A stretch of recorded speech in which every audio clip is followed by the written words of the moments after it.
Hello everyone, and welcome to my very small and very sad gardening box. I've got a couple of these on my property, and over the last couple of years I've tried to grow quite a few things, but it turns out there's lots of other things in my yard that like to eat food. The beans and the okra were doing great until the deer came along. The strawberries, they were doing great until the bugs came along. The blueberries, they were doing just fine until the birds came along. But as it turns out, I've finally found a plant that I'm the only one who likes to eat in my yard: jalapeños. And so in honor of today's discovery, I'll be making bacon-wrapped jalapeno poppers. And of course, because I need a full meal, I'll also be cooking some brats on the Primo grill.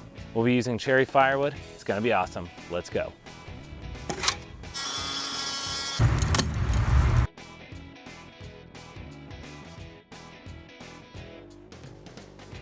Okay, before we put the poppers on the grill, we've got to put them together. So the first thing I did was to take all the jalapenos, I cut the stems off, cut them in half, and then cleared out the seeds.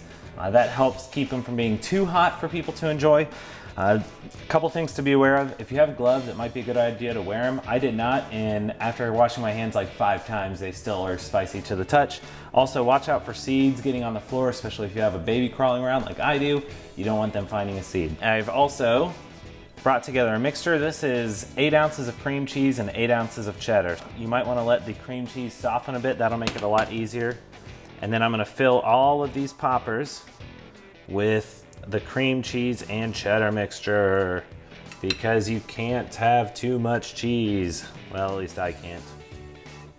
The nice thing about cutting up these jalapenos into halves is it just creates little boats that you can fill with cheesy goodness. Next up, I'm taking bacon and I'm just wrapping it around. I've cut it in half, just like that. So the last thing I'm gonna do is just put some toothpicks through these to help them hold together. I'm not entirely sure how they're gonna do in the grill, but I guess we'll see. Time to take these brats off. They are at 160 degrees internal temperature. They look delicious. It's got a nice smoky flavor from those cherry cooking chunks. And what I'm gonna do is wrap them in foil until I finish cooking my poppers, and just drop them on the direct heat for a couple minutes so that I can get a nice crispy exterior. So that's the goal. I'm beginning to think that aluminum foil is one of the most important tools for any backyard barbecue master. I'm gonna open this up. Woo! Direct heat, indirect heat. These guys are going indirect heat, which is still gonna be quite toasty. Got my ceramic heat deflector under there, which will catch some of the bacon grease. So something I'm realizing I forgot to do is grease these guys with some oil, so they might be a little difficult to remove later, but it's a little late now. So let's shut this door and let these go for about 20 minutes. All right, those look beautiful. Now I'm gonna put them, oh so gently, over the direct heat and let them just cook a little bit more. So something I really need to invest in is some decent grill gloves. And of course my brats, I want to sear these guys up a little bit.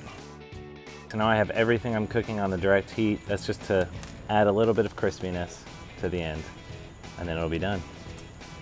All right, here they are. My jalapeno poppers are done. Got the brats just searing a little bit longer in there. And now it's time for the old taste test here. Let's see. I think that's the one that's, okay, here we go. Oh.